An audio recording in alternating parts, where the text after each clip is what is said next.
Hello students, let's see this question.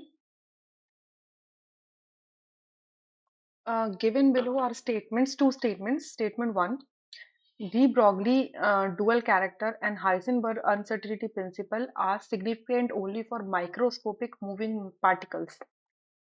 Statement 2 says de Broglie dual character and Heisenberg uncertainty principle are not applicable to all moving particles. In the light of the above statements, choose the correct answer from the options given below, and 4 options are given, right? So देखिए first statement में क्या कहते हैं, de Broglie dual character. ये जो दोनों principles हैं, de Broglie and Heisenberg uncertainty principle, ये क्या कहते हैं कि रेडिएशन एंड मैटर, ये दोनों ही क्या प्ले करते हैं, डुअल रोल प्ले करते हैं। Dual role, dual role, dual role किसका? Dual role as a particle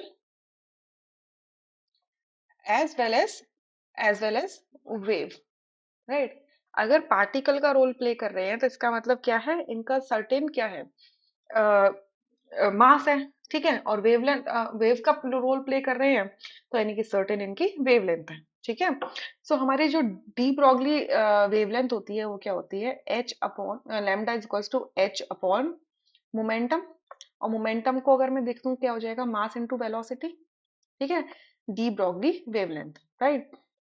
तो अब यहाँ पे आप क्या देख सकते हैं कि जो वेवलेंथ है, अगर हमें वेव कैरेक्टर और मास को यानी कि पार्टिकल कैरेक्टर को दोनों को ही कोरिलेट करना है, तो हम क्या देख रहे हैं कि अगर किसी भी ऑब्जेक्ट में मूवमेंट है, वेलोसिटी है, ठीक है, वेलोसिटी है, तो वो वेवलेंथ की तरह वेव मोशन शो करेगा। और अगर वेलोसिटी है तो वो पार्टिकल की तरह भी एक्ट करने वाला है, ठीक है। अच्छा, तो अब देखिए, अगर किसी पार्टिकल की अगर वेवलेंथ बहुत ज्यादा है, वेवलेंथ बहुत ज्यादा है, या तो उसका इसका मतलब उसका मास क्या है, बहुत कम है। अगर उसका मास बहुत ज्यादा है यानी कि इसकी वेवलेंथ बहुत छोटी है, ठीक है। तो अब क्या होता है, और अनसर्टेनिटी प्रिंसिपल क्या होता है, एचयूपी क्या होता है, हाइसेनबर्ग अनसर्टेनिटी प्रिंसिपल, कि simultaneously eight one point of a time आप किसी की पोजीशन और किसी की वेलोसिटी यानी कि मोमेंटम, उसको साइमल्टेनियसली एक पॉइंट ऑफ टाइम पर आप फाइंड आउट नहीं कर सकते हो, right.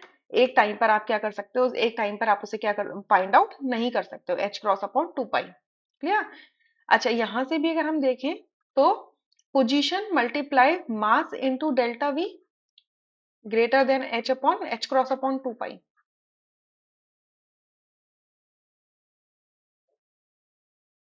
It is H cross upon two, H cross upon two, ठीक है, H cross upon two, clear. यानी कि अगर आपको किसी भी पार्टिकल की पोजीशन बतानी है तो इसका मास या वेलोसिटी को कोरिलेट करना होगा, यानी कि इनवर्स रिलेशनशिप है बेसिकली, राइट। तो अब देखिए, बेसिकली मूवमेंट से ये चीज आ रही है क्योंकि वेलोसिटी यहाँ पर भी आ रही है, वेलोसिटी यहाँ पर भी आ रही है। तो ये दोनों के दोनों ही जो प्रिंसिपल्स हैं ये मूविंग ऑब्जेक्ट के लिए एप्लीकेबल होते हैं। बट अगर आप स्टेटमेंट 2 में देखोगे तो क्या लिखा है, de Broglie dual character and Heisenberg uncertainty principle are not applicable to all moving object, so it becomes a false statement.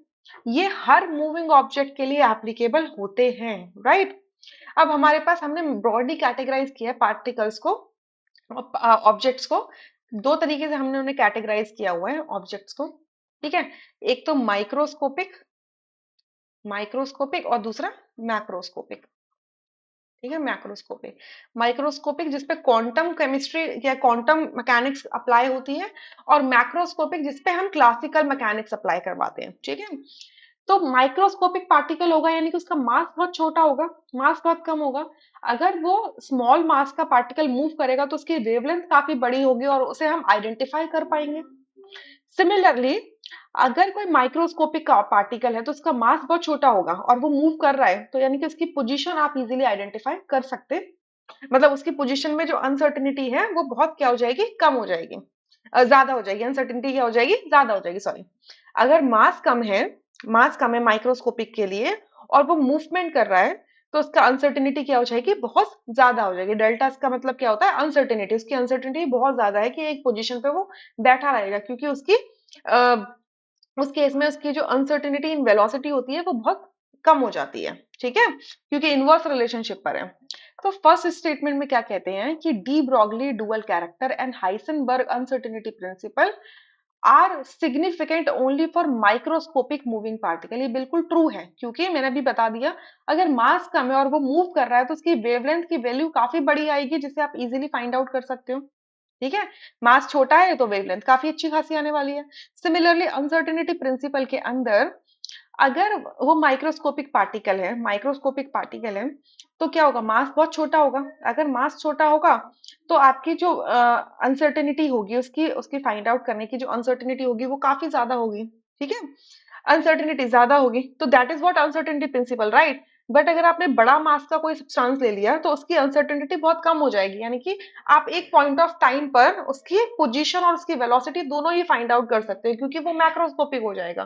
तो जब मैक्रोस्कोपिक के लिए ये दोनों ही जो प्रिंसिपल्स होते हैं इतने सिग्निफिकेंट नहीं होते हैं। ठीक है, सो ये स्टेटमेंट क्या हो जाती है, ट्रू हो जाती है। क्लियर।